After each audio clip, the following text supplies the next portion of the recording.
We're going to start off talking about last night's Ballon D'Or ceremony in Paris, actually.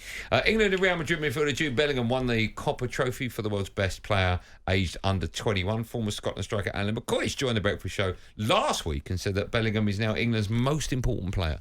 They've got a right good side, and I think Bellingham is absolutely key and vital. It's just absolutely remarkable the start he's had going to a club like Real Madrid.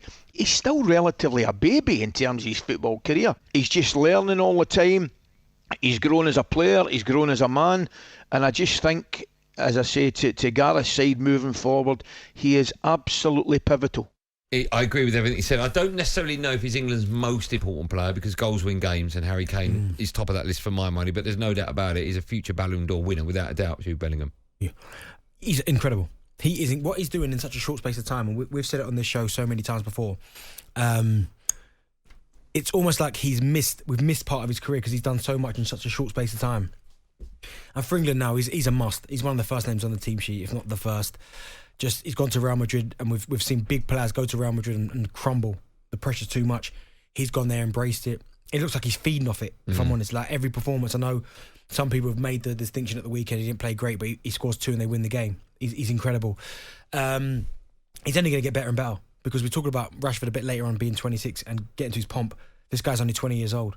He has got years ahead of him before he gets his bump.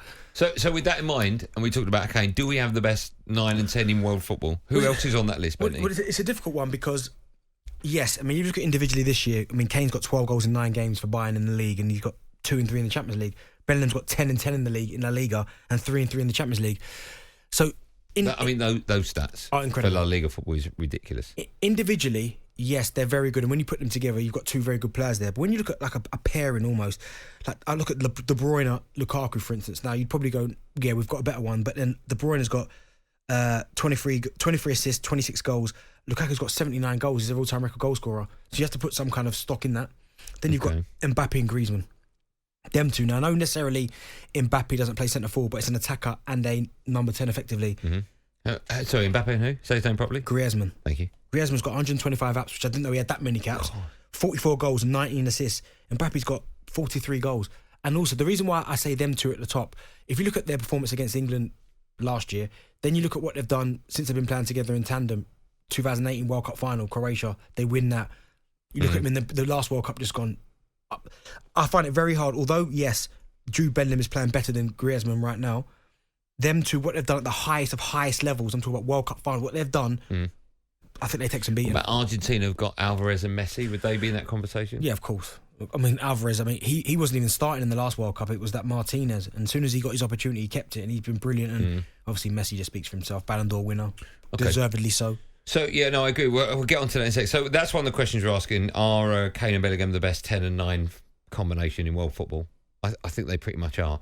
2 questions I've got for you. What do you think is the most important combination in football?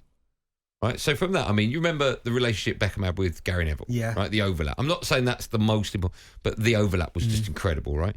Do you think the 10 and 9 is the most important, or the relationship between maybe a centre half and his goalkeeper? Well, I think the 2 centre halves are massively important. Even though they're miles apart, the relationship between the 2 fullbacks, all of a sudden, you look at Robertson, Trent, Chilwell, Reece James. I think they're. Well, they have a relationship on a pitch. Yeah, they have to.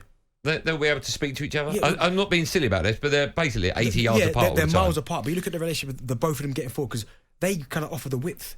So they've almost got to be in tandem. If one goes, one sits. It's a little bit. It depends how the manager wants to play. So, what do you think is the most important relationship on a pitch? I mean, I'm biased. I'm always going to go the attacker. But if you've got one centre half, we look at Liverpool when they've got a stable centre half pairing. Fantastic. The moment they lost one of them, they were all over the place.